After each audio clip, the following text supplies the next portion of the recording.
Here's the situation.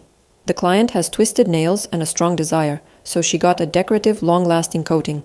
Today, we'll use a one-phase product and I'll show you what its actual thickness should be.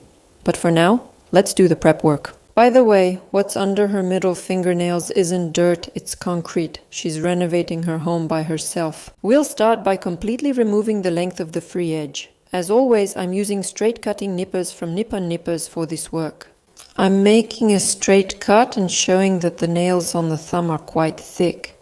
So they're dense and tend to curl and dig into the skin, which is quite uncomfortable. And here under the corners something has built up. I'll use a special foam for this. I have one from Domex. This foam will make it easy and comfortable to remove all the buildup under the nail. For this I use a special safe curette that definitely won't scratch anyone.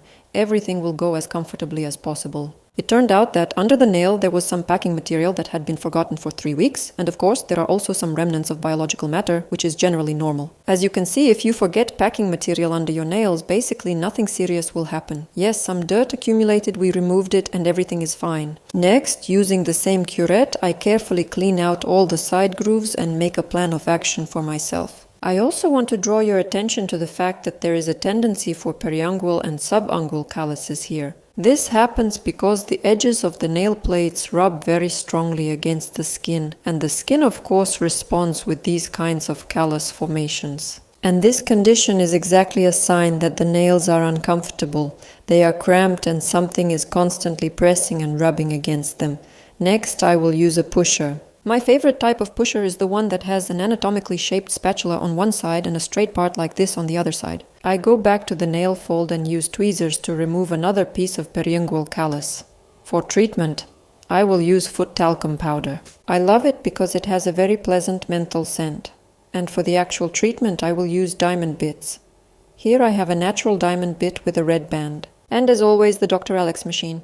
I have the SP130 model in my hands. This model has a lightweight handle and the highest RPM. It's most often used in pedicures and foot care, but it's also perfect for working with hands. I work at a low speed. Here it's approximately 10 to 12,000 RPM. The diamond bit has a soft abrasive and I'm using very gentle touches. The client's skin is quite specific. It's a bit loose and slightly rubbery. That's why I always use talc and no pressure at all. I change the bit and take everyone's favorite flame-shaped one with a red band. And this is probably the most popular bit of all. With it, I work on the hard-to-reach areas. And don't forget that when working with any diamond bits, you need to avoid putting pressure on the nail plate itself. Using the same straight-cutting nippers that I used at the beginning, I carefully correct the corners. And again, I remove a piece of the subungual callus. There will be quite a few of them here. It's important to remember that you should never pull out this kind of callus, but you can gently lift it. I hardly do any cuticle treatment itself. The only thing is, with the nippers, I'll just slightly remove the little details that would clearly interfere with the aesthetic appearance.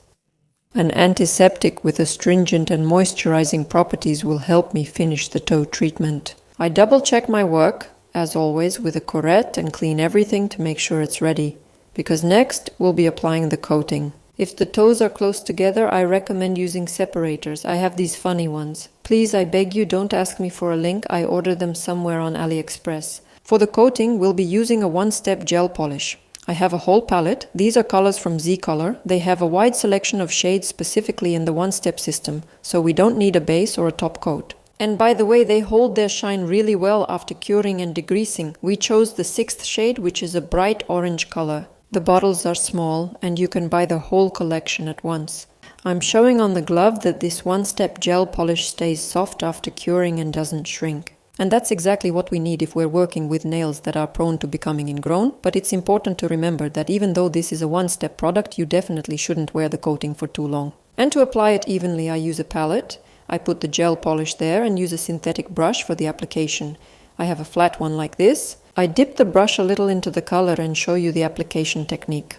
I use the brush to create the perimeter. I didn't apply any underlayer to the bare nail. I apply it in a super thin, semi-transparent layer. Then I take the brush from the bottle and apply our gel polish. This way I created the boundaries for applying my color, and it doesn't spread anywhere. I cured everything thoroughly, just in case, for 2 minutes.